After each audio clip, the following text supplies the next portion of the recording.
वैयक्तिक आयुष्य असो, राजकारण असो, समाजकारण असो, खेळ असो किंवा कोणतंही क्षेत्र असो, त्या क्षेत्रामध्ये कामगिरी करत असताना किंवा यश मिळवत असताना एक टार्गेट सेट करणं अत्यंत महत्त्वाचं असतं आणि टार्गेट सेट केल्यानंतरची जी काही घडामोडी असती तीही महत्त्वाची असती. कारण आपण बोलतोय सध्याच्या राजकारणावर आणि सध्याच्या राजकारणात एक नवीन टार्गेट सेट झालंय असं दिसतंय.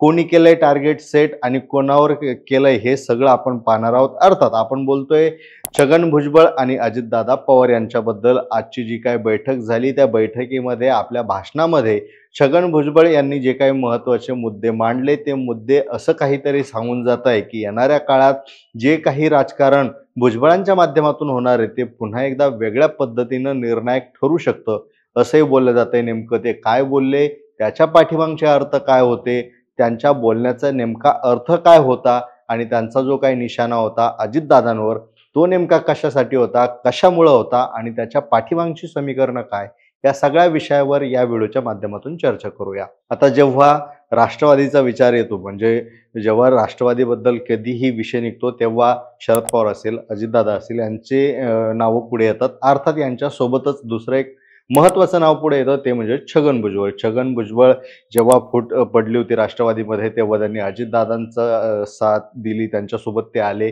अर्थात जे काही महाराष्ट्राच्या राजकारणात गेल्या अनेक महिन्यांपासून होतंय तो जर आपण आढावा घेतला किंवा एकंदरीत लोकसभा असेल, विधानसभा असेल, राज्यसभेचे जे काही गणित आहेत, या सगळ्यांमध्ये छगन भुजबळ यांचं नाव नेहमीच चर्चेत राहिलं. पण हे नाव फक्त चर्चेत राहिलं कारण त्याच्यानंतर काहीच कोणतीही सकारात्मक भूमिका, पावलं पक्षाकडून घेण्यात आली नाही असंही बोललं जातंय. कारण लोकसभेमध्येही त्यांना ताटकळत ठेवण्यात आलं. त्यांचं नाव जाहीर केलं होतं केंद्रातून, तरीही स्थानिक पातळीवर म्हणा किंवा जाहीररित्या त्यांच्या नावाची घोषणा करण्यात आली नाही. नंतर त्यांनी स्वतःहून माघार घेतली.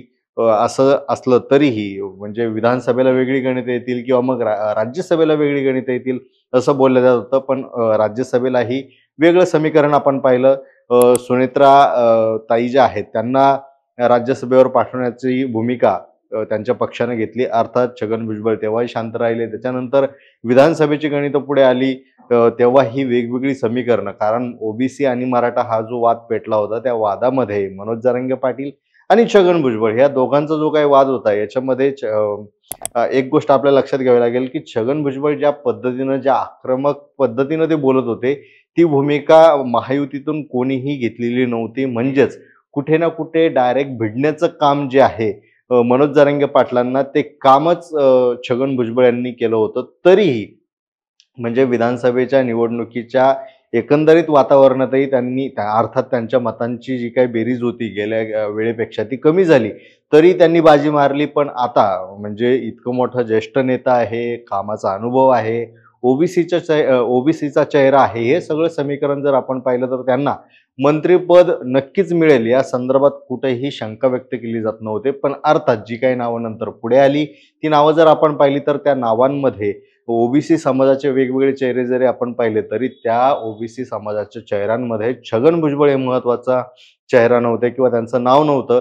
नंतर जी काही एक रोष ओबीसी समाजाचा म्हणा किंवा जो काही त्यांच्या कार्यकर्त्यांचा जो काही असंतोष आहे तो बाहेर यायला लागला. अर्थात जो काही नाराजीचा सूर होता छगन भुजबळांचा तोही वेगवेगळ्या पद्धतीनं बाहेर आला आणि शेवटी जी काही समता परिषदेची बैठक झाली त्याच्यामध्ये त्यांनी मांडलेली भूमिका असेल, त्या एकंदरीत चर्चेत म्हणा किंवा त्या भाषणामध्ये त्यांनी जे काही शेरोशायरी केली त्यातून मांडलेली जर आपण भूमिका पाहिली किंवा मग भाषण संपताना त्यांनी जय भीम असेल, जय क्रांती असेल, जय ज्योती असेल, ह्या ज्या घोषणा दिल्या म्हणजे या ज्या घोषणा आहेत त्या फक्त सामाजिक पातळीवर किंवा सामाजिक स्तरावर बोलण्याच्या घोषणा सध्या तरी राहिलेल्या नाहीत. कारण राजकारणाचा जेव्हा जेव्हा एक दृष्टिकोन आपण चेक करतो किंवा राजकारणाची सध्याची परिस्थिती म्हणा, तत्कालीन परिस्थिती चेक करतो तेव्हा तेव्हा ह्या घोषणा अत्यंत महत्त्वाच्या, निर्णायक ठरणाऱ्या आहेत. कारण हे जातीय समीकरण सेट करणाऱ्या ह्या सगळ्या घोषणा आहेत. अर्थात ह्या घोषणा दिल्यानंतर ते पुन्हा एकदा आता अजितदादाला सोडून बाहेर पडतील का? त्यांच्या समोर नेमके कोणते ऑप्शन्स असणार आहे? कारण भाषणामध्ये त्यांनी जे काही भूमिका मांडली की आपल्या समोर अडचणी वाढणार आहेत, अडचणी वाढल्यानंतर आपली भूमिका काय असणार आहे, तुम्ही माझ्या पाठीशी असणार आहे का, या सगळ्या गोष्टीसाठी आपण लढणार आहे, आवाज उचलणार आहे, तेव्हा तुम्ही सोबत असणार आहे का, या सगळ्या गोष्टी त्यांनी भाषणात विचारल्या आणि त्याला प्रतिसादही भेटला. पण आता जर आपण पाहिलं की ह्या सगळ्या भाषणामध्ये प्रफुल्ल पटेल असेल, तटकरे असेल, त्यानंतर देवेंद्र फडणवीस यांचाही उल्लेख जर त्यांनी ज्या पद्धतीने केला ते जर आपण पाहिलं, तर सकारात्मक पद्धतीने यांचा उल्लेख केलेला आहे. पण अजितदादा पवार यांच्याबद्दलचा त्यांचा उल्लेख किंवा त्यांच्याबद्दल मत व्यक्त करतानाचा जो काही त्यांचा एक दृष्टिकोन आहे, तो आपल्याला स्पष्ट दिसत होता आणि कुठे ना कुठे अजितदादा पवार हे यांनाच आता त्यांनी आपला निशाणा बनवलंय. त्यांच्यावरच एक टार्गेट सेट केलंय असं बोललं जातंय. कारण एकंदरीतच जेव्हापासून राष्ट्रवादीमध्ये फूट पडली किंवा त्याच्या अगोदरची आपण जर अनेक उदाहरणं जर पाहिली, तर फारसं अजितदादा असतील किंवा भुजबळ असतील यांचे फारसे चांगले संबंध काही आपल्याला पाहायला मिळाले नाही. अर्थात बाहेरून ते चांगले संबंध दिसत असले तरी अंतर्गत वाद होते अशी चर्चा आहे. पण आता ते वाद पुन्हा एकदा वेगळ्या पद्धतीनं पुढे यायला लागलेत का? आणि हे जे राजकारण आहे ते वेगळ्या दिशेनं आता आगामी काळात जाऊ शकतं का?